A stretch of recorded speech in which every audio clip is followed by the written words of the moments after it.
Nakita po natin kahapon ang part 1 ng video message ni Vice President Sara Duterte kung saan nililihis na naman niya ang mga issue. Talaga pong tatak Duterte na yata ang pambubudol. Mula sa peking war on drugs, peking good governance, peking pagkontra sa korupsyon, at ngayon, peking sagot sa mga issue. Una, simpleng tao lang daw siya, pero mahigit 400 bodyguards. Siya lang po ang kaisa-isang Vice President sa kasaysayan ng Pilipinas na may ganon kadaming security. May sarili pang Vice Presidential Security Group.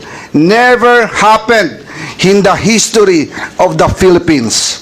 Nag-iisa nga siyang humarap sa pagdinig ng Committee on Appropriations, pero sangkaterba naman ang bodyguards sa labas ng conference room.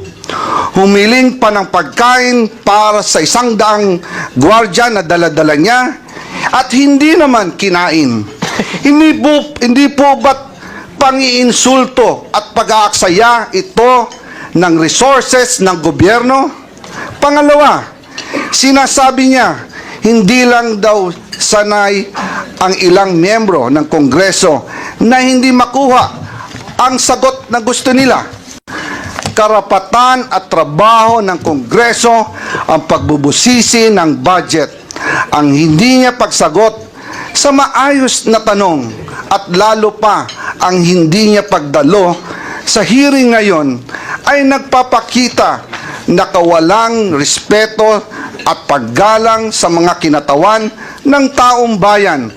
Hindi lang po kongresista ang winalanghiyan niya dito, kung hindi ang buong sambayanang Pilipinas.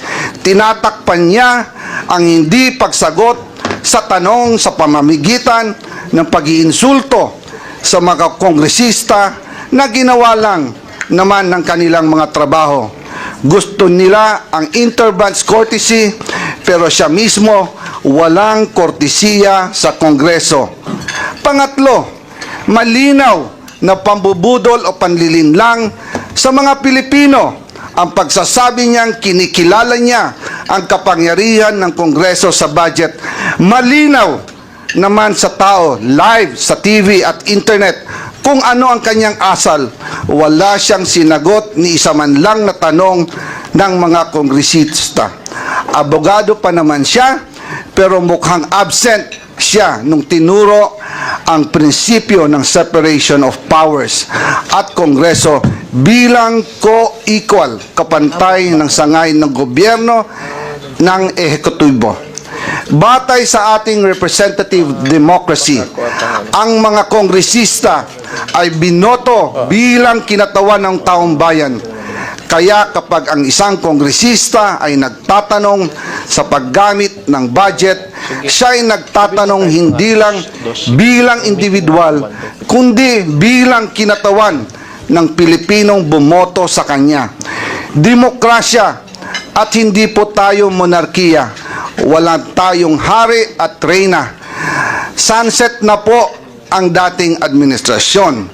Kaya wala pong karapatan ang ating mga halal na opisyal na umastang parang masasakupan niya lang ang mga kinatawang ng taong bayan.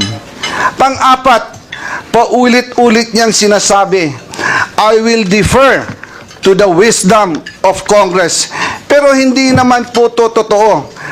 Kasi kung totoo ito, sasagutin niya mga tanong ng mga mambabatas, lalo na sa issue ng confidential funds. Naalala ko last year, kinausap namin si BP Sara at ang kanyang mga trusted aides tungkol sa 2024 budget. Sinabi niya noong, ituloy niyo yan, meaning yung confidential funds, dahil kaya niya daw ito i-justify. Mabuti na lang at hindi namin itinuloy. Kung hindi, magsisisi kami dahil ang pondo ng taong bayan ang pinag-uusapan dito, at tandaan, COA at hindi Kongreso ang nagsasabing mali ang paggamit ng 73 million sa 125 million confidential funds na ginamit lang sa loob ng 11 days. Talo pa po dito ang pondo ng Napoles Fund na gamit ng 60 days. Ito po, 11 days lang. And ngayon, bibigyan pa ba natin siya ng 2 billion na pang gagastos daw sa mahihirap? Ibigay po natin to sa tamang ahensya. Huwag po nating ayahan na waldasin na naman ang kahit pisong sintimo na dapat natin bantayan. Politika daw ang dahilan ng umano'y panggigipit sa kanya ng Kongreso. Nanunood kaya siya ng budget hearings? Nakikita niya kaya kung gaano kahaba at katagal ang pandinig at mga questions and answers na kinakaharap ng iba't ibang ahensya ng pamahalaan para i-justify ang kanilang budget? Why should the OBP be any different? Especially napakagaling magwaldas, maglakwatsa at mangurakot. Malinaw, diversionary tactic ang video message ni BP Sara. Tulad ng tatay niya, gusto niyang ilihis ang usapin sa tunay ng isyong kinakaharap niya. Ayaw niya kasing magpaliwanag. 125 million confidential funds spent in 11 days at nagsabi mismo ang COA na mali ang paggastos nito. Kung bakit kulelat ang mga batang Pilipino sa math and science sa ilalim ng panunungkulan niya bilang DepEd Secretary.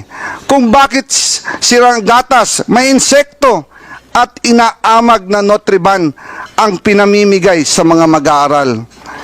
Kung bakit malala ang korupsyon sa DepEd at palpak ang kanyang panunungkulan dahil tamad at hindi siya pumapasok kahit minsan sa Department of Education.